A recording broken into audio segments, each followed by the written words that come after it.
ఏ పాత్రలోనైనా ఉదిగిపోతూ ఆబాల గోపాలాన్ని చేరువైన రాధా గోపాలం ఆయన పరిచయ వాక్యాలు అక్కర్లేని అందాల నటుడే కాదు, నూనూగు మీసాల నాడే సినిమా హీరో అయిపోదామని ఊహల్లో తేలిపోయి చెన్నపట్నం పారిపోయిన సినీ అభిమాని ఆయన. పీపుల్స్ ఎన్కౌంటర్తో సినీ ఆరగంటం చేసి ఆమె తాజ్ మహల్, పెళ్లి సందడి, ఖడ్గం, ఎగిరే పౌరమ, తాలి, కన్యాదానం, నిన్నే ప్రేమిస్తా, ఒట్టేసి చెబుతున్నా, విరోధి నుండి నిన్నటి శ్రీరామరాజ్యం వరకు శతాధిక చిత్రాల్లో నటించి తెలుగు వారికి ఎంతో దగ్గరైన నటుడు శ్రీకాంత్ గారు. ఇక ఆయన మాటల్లో, నేను పుట్టింది కర్ణాటకలోని గంగావతి దగ్గర బసవపట్నం గ్రామంలో. అక్కడ తుంగభద్ర నదికి చుట్టుపక్కల ప్రాంతాల్లో పంటలు బాగా పండేవి. చాలామంది తెలుగు వాళ్ళు వ్యవసాయం చేసేందుకు వెళ్ళి అక్కడే స్థిరపడిపోయారు. మేము అలా వెళ్ళిన వాళ్ళమే. 10వ తరగతి వరకు అక్కడే చదివా.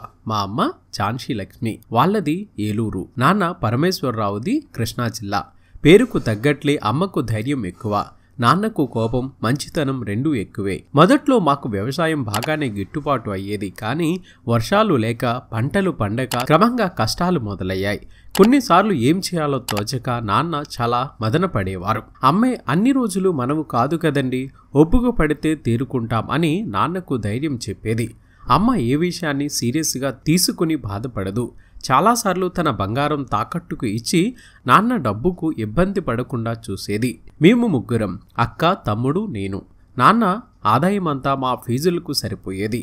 వ్యవసాయం కలిసి రాక ఒకప్పుడు బాగా బ్రతికిన మా కుటుంబం ఆర్థికంగా చిదిగిపోవడం మొదలైంది. చిత్రం ఏంటంటే, ఎన్ని సమస్యలున్న అమ్మ ఒక్కసారి కూడా మాకు ఆ విషయాలు చెప్పేవారు కాదు. ఇలా హీరో శ్రీకాంత్ గారు తన చిన్నతనం గురించి, కుటుంబ నేపథ్యం గురించి గతంలో ఒక ఇంటర్వ్యూలో చెప్పుకొచ్చారు. ఇక అలాగే తన భార్య ఊహ గారు గురించి చెప్తూ, అమ్మ తరువాత నా జీవితంలో అంత ప్రభావం చూపిన వ్యక్తి ఊహే. ఇద్దరం సినిమాల్లో కలిసి నటించాం. తన గురించి బాగా తెలుసుకునే అవకాశం అప్పుడే దొరికింది.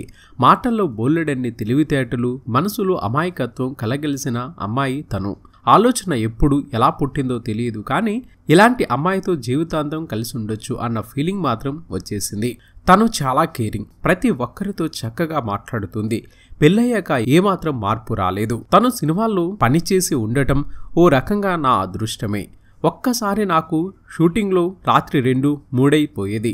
చాలాసార్లు విదేశాలకు వెళ్లాల్సి వచ్చేది, కానీ ఒక్కసారి కూడా ఇంటికి త్వరగా రమ్మని అడిగింది లేదు. నా వృత్తిని అంతగా గౌరవిస్తుంది కాబట్టి అది సాధ్యమైంది. ఇంటి దగ్గర ఏ టెన్షన్ లేకపోతే బయట హాయిగా పని చేసుకోవచ్చు. ఇలా ఎన్నో విషయాలను గతంలో శ్రీకాంత్ గారు తన భార్య ఊహ గారి గురించి చెప్పుకొచ్చారు. శ్రీకాంత్గా ప్రసిద్ధి చెందిన మేఘా శ్రీకాంత్ గారు మార్చి 23, 1968న జన్మించారు.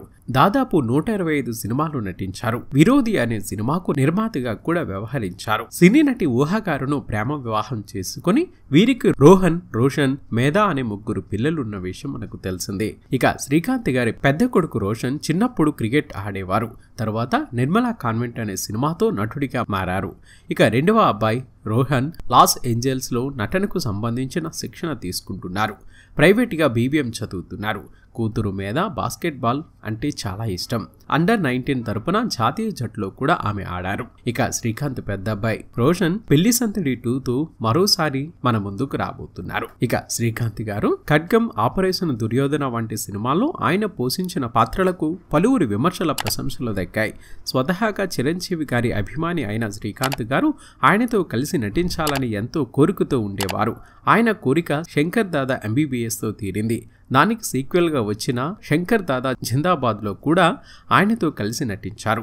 బాలకృష్ణతో కలిసి శ్రీరామరాజ్యం సినిమాలు, వెంకటేష్తో కలిసి సంక్రాంతి, నాగార్జునతో కలిసి నిన్నే ప్రేమిస్తా, మోహన్ బాబుతో తప్పు చేసి పప్పుకూడు, రాజేంద్ర ప్రసాద్ గారితో సరదా సరదాగా మొదలైన చిత్రాలు నటించారు. జగపతి బాబుతో మనసులో మాట, జేడి చక్రవర్తితో ఎగిరే పౌరమ, రవితేజతో ఖడ్గం వంటి మల్టీ స్టారర్ ఎన్నో చిత్రాలు ఆయన నటించారు. ఇక ఇప్పుడు మనం హీరో శ్రీకాంత్, ఊహ గారి పెళ్లికి సంబంధించిన కొన్ని అరుదైన దృశ్యాలను మనం ఈ వీడియోలో చూసేద్దాం. మరి ఈ వీడియో మీకు కూడా నచ్చినట్లయితే తప్పక లైక్ చేసి లేటెస్ట్ మూవీ అప్డేట్స్ కోసం మన SVR మీడియా ఛానల్ని సబ్స్క్రైబ్ చేసుకొని పక్కనే ఉన్న బెల్ ఐకాన్ పై క్లిక్ చేయండి. అలాగే వీడియోను లైక్ చేసి మీ సపోర్టును మాకు అందించండి ఫ్రెండ్స్. మన SVR మీడియా యూట్యూబ్ ఛానల్ని సబ్స్క్రైబ్ చేయండి, మమ్మల్ని ఆశీర్వదించండి. Please subscribe and thank you.